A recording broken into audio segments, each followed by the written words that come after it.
Hello friends, നമ്മൾ ഇന്നൊരു അടിപൊളി ടേസ്റ്റിൽ നല്ലൊരു വെജിറ്റബിൾ കറിയാണ് വെക്കാൻ പോകുന്നത്. അപ്പോൾ അതിന് വേണ്ടിയിട്ട് തലേന്ന് തന്നെ കുറച്ച് ഗ്രീൻ പീസ് ഞാൻ വെള്ളത്തിലിട്ട് വെച്ചിട്ടുണ്ടായിരുന്നു.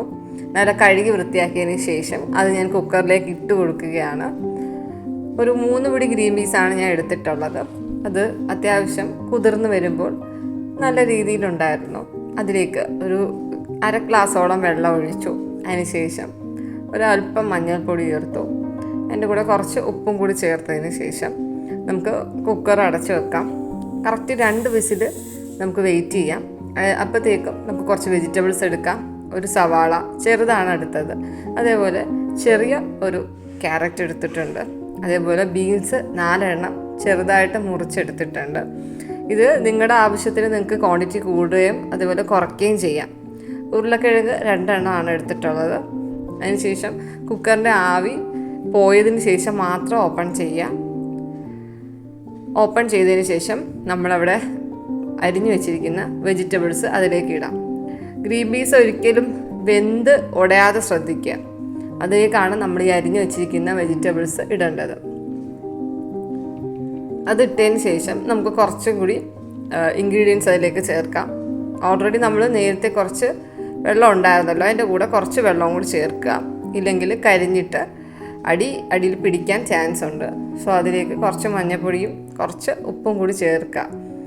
അതിനുശേഷം നമ്മൾ നേരത്തെ പോലെ തന്നെ കുക്കർ അടച്ച് വെച്ചിട്ട് ഒരു 4-5 വിസിൽ, ഓരോരുത്തരുടെയും കുക്കറിൻ്റെ വിസിലനുസരിച്ച് ചെയ്യാം. അതിനുശേഷം നമുക്ക് ആവശ്യം തേങ്ങ തിരുമിയതാണ്. ഇതൊരു 3 പിടി തേങ്ങയുണ്ട്. ഇതിലേക്ക് കുറച്ച് മഞ്ഞൾപ്പൊടിയും മസാല പൊടിച്ചതും ചേർത്ത് അരച്ചെടുക്കാം. ഇപ്പം നമ്മുടെ കുക്കർ ഓഫ് ചെയ്ത് നോക്കുമ്പോൾ നല്ല വെന്തിട്ടുണ്ട്. അപ്പോൾ അതിലേക്ക് നമ്മൾ നല്ലോണം അരച്ച ഈ തേങ്ങയുടെ കൂട്ട് നമുക്ക് ഒഴിക്കാം. മസാല എന്ന് പറയുമ്പോൾ നമ്മൾ ഗ്രാമ്പൂ, ഏലക്ക, പെരുംജീരകം ഒക്കെ ഇട്ട് പൊടിച്ച് വെച്ച ഒരു മസാലപ്പൊടിയാണ്. നിങ്ങളുടെ കയ്യിൽ ഏത് മസാലയാണോ അവൈലബിൾ ആയിട്ടുള്ളത് അത് നിങ്ങൾക്ക് ചേർക്കാം. ഇതിന് ശേഷമാണ് നമ്മൾ പച്ചമുളക് ചേർക്കുന്നത്. പച്ചമുളക് നമ്മൾ ആദ്യമേ ചേർക്കുന്നില്ല.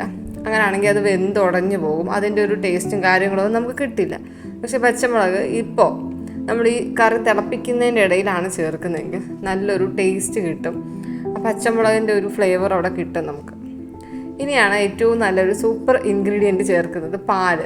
ഇത് നമ്മുടെ നമ്മൾ ചായക്ക് ഇടുന്ന പാല് തന്നെയാണ്, അല്ലാതെ കാച്ചിയതൊന്നുമല്ല, പച്ചപ്പാല്. അപ്പോൾ ഇത് കുറച്ച് ചേർത്തിട്ട് നല്ലപോലെ തിളപ്പിക്കുക. അതിൻ്റെ കൂടെ നമുക്ക് തിളച്ച് കഴിയുമ്പോൾ കടുക് വറുത്തൊഴിക്കാം. നമ്മൾ കടുക് വറുക്കുന്നത് പോലെ തന്നെ എണ്ണ ചൂടാക്കുക, കടുകിടാം. അതിലേക്ക് നല്ലതുപോലെ ആ കടുക് ഒന്ന് പൊട്ടിക്കഴിഞ്ഞതിന് ശേഷം കുറച്ച് ചുമന്നുള്ളി അരിഞ്ഞത് ചേർക്കാം. പിന്നെ നിങ്ങളുടെ വീട്ടിൽ കറിവേപ്പില ഉണ്ടെങ്കിൽ കറിവേപ്പില ഇടാം. ഉണക്കമുളക് നമുക്ക് ഓപ്ഷണലാണ്, ഉണ്ടെങ്കിൽ ചേർക്കാം. പക്ഷേ ഉണക്കമുളക് ചേർത്താൽ കുറച്ചും കൂടി ഒരു ടേസ്റ്റ് കിട്ടും.